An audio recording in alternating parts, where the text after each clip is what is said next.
Sir, how this particular vaccine, that is your biological e-vaccine, is different and more useful for children as well as adults? How it is going to work?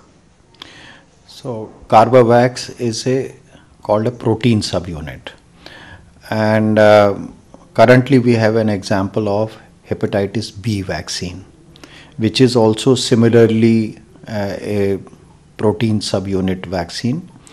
Corbevax and the other vaccine in India, we have Corbevax from Serum Institute.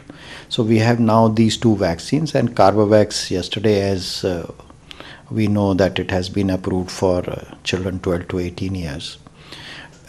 The protein subunit vaccines, the humanity has a very long experience. They are safe vaccines. The immunogenicity is very good, and local reactions are also less as compared to some of the other vaccines like vector vaccine or RNA, mRNA vaccines. Another very important dimension about this vaccine is that compared to some of the vector vaccines, the antibody levels are much higher. And there is some experience, not too much experience globally, that when this is given as a heterologous boost, again it works very well. So overall net, I would say the Corbevax as a protein subunit is a very welcome addition to Indian vaccine scenario for COVID. The second is large amounts can be produced over a short period, means the production capacity, the production turnaround is very less. And third is that it is not very expensive. So all in all, these are very useful vaccines for low and middle income country settings. Temperature requirement is like any other vaccines, 2 to 8 degree, and they can be used in our usual childhood immunization settings also without any difficulty. Sir, what is the exactly the and is it that it is going to provide long-term protection? So I am not aware of cost.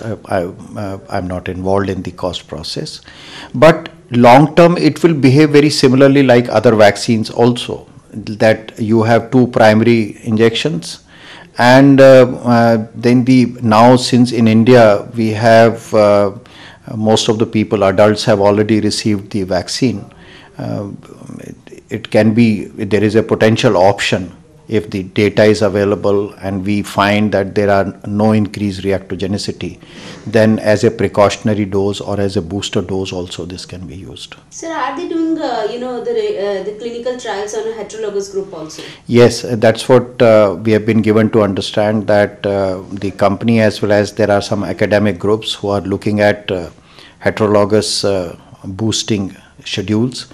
And particularly two things are required in this scenario. One is about the reactogenicity, because whenever heterologous vaccine is used, many times local reaction is very severe, much more severe than homologous series. So that has to be seen, that's the safety aspect. And the second is how good it as a precautionary dose or a booster dose, the response and the neutralizing antibodies it produces. And and particularly now, since we have on one side Delta, which was much severe, faster spreading, and then we have Omicron, and whatever experience is available from the rest of the world, most of the vaccines do not produce neutralizing antibodies against Omicron.